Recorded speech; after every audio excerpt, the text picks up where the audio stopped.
Well, it's the day after WrestleMania.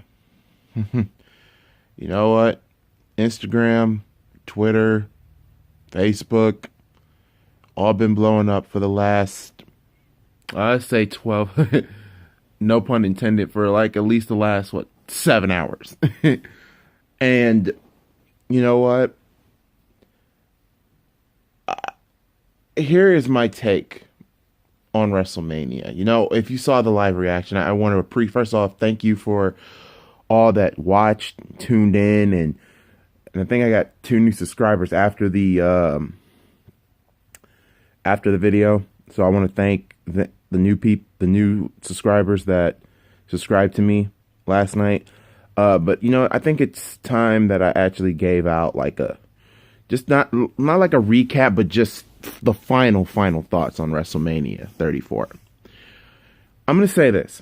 The beginning of the show was actually pretty good. It had some shocking moments. You had, I wasn't expecting Seth Rollins to hold the belt because, WWE, they're starting to love The Miz. They're trying to do something with The Miz. They're trying to make him like one of the greatest Intercontinental Champions of all time. And I thought, this would be the pay-per-view. He'd probably drop it at Backlash or something to maybe Finn or Seth. But, congratulations to Seth. I'm happy that Seth won. And, like from then on out, we had, like Charlotte, defeating the Streak.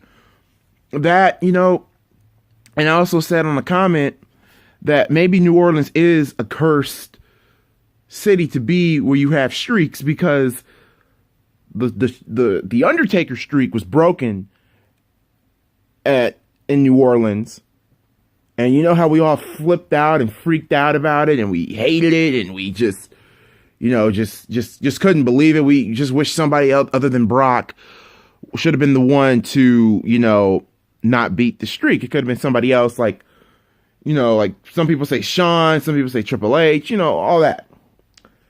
But also, this is also the same. Remember, New Orleans is also the same place where Daniel Bryan defeated Randy Orton, Triple H, and Batista all in the same night. Basically beat Evolution all in the same night.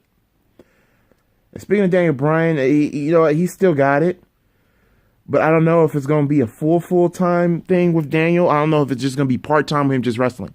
But like I said, this is my thoughts on the show overall. Like, the first half of the show was really, really great. We had some moments, some really good moments. And then when the second half started, I think right after Brian and Shane, it just went a totally different direction.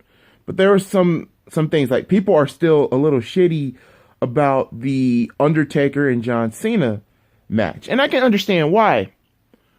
That is because, all that buildup, all the shit that John Cena said, and then they came out with a 2-minute match. But at the same time, you got to think of this in this perspective.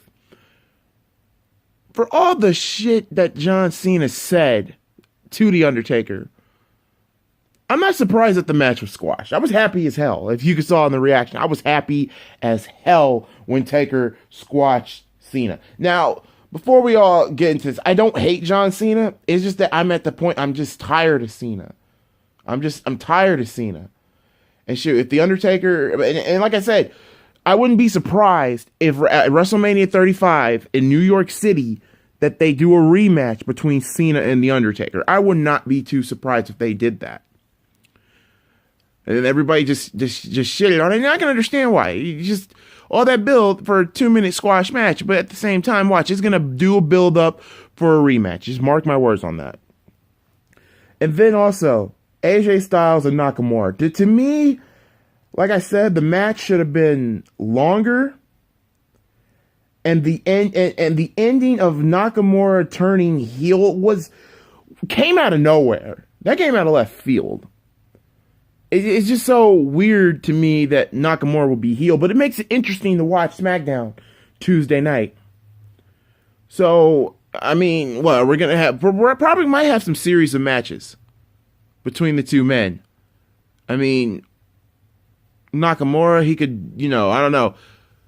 I don't know how WWE is going to book the heel, how they're going to book Nakamura's heel run, but it's going to be interesting.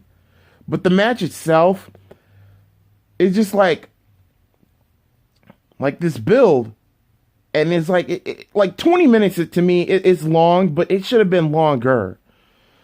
But this is WrestleMania. You're supposed to put it all out on the line.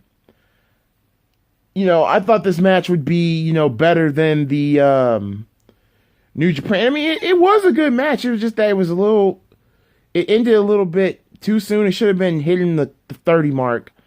And also, I think Nakamura should have won the match. But since AJ is still the champ, I mean, it was okay. I mean, I'm not gonna shit on it too much. It's just that Nakamura heel turn is just that I don't know. I really just don't know. I mean, we just got to give it a chance with Nakamura turning heel. I mean, he's done heel before in New Japan, so we just got to get it from there. And then the one that everybody is freaking out with, Roman Reigns and Brock Lesnar. So basically, we just got trolled by Dana White. He said that Brock was going to be in the UFC, and it's still possible. I mean, tonight on Monday Night Raw, he could lose the belt. There's been rumors that Bobby Lashley could return tonight. And if it's true, then okay, and that's true. It was just like, if I was just shocked that Brock retained.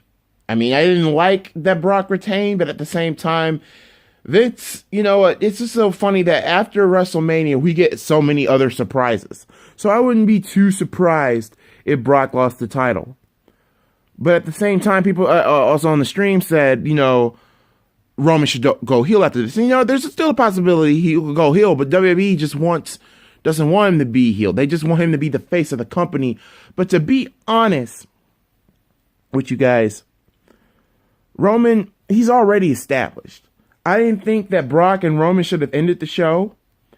But if AJ and Nakamura ended the show, and if they did that heel turn at the end, that would have shocked me. That probably would have got that WrestleMania shocked. There would have been a shocking end to WrestleMania.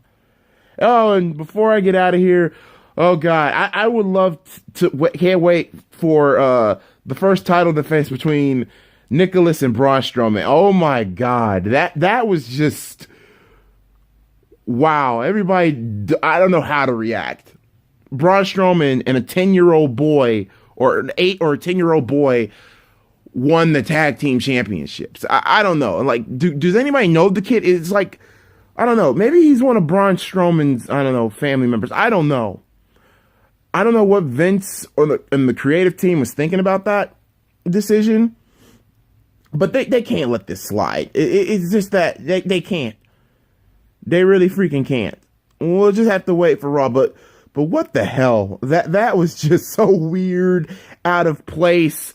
It just felt weird. But overall, like I said, WrestleMania, the first half of it was good. But then the second half, it just turned into cringeworthy and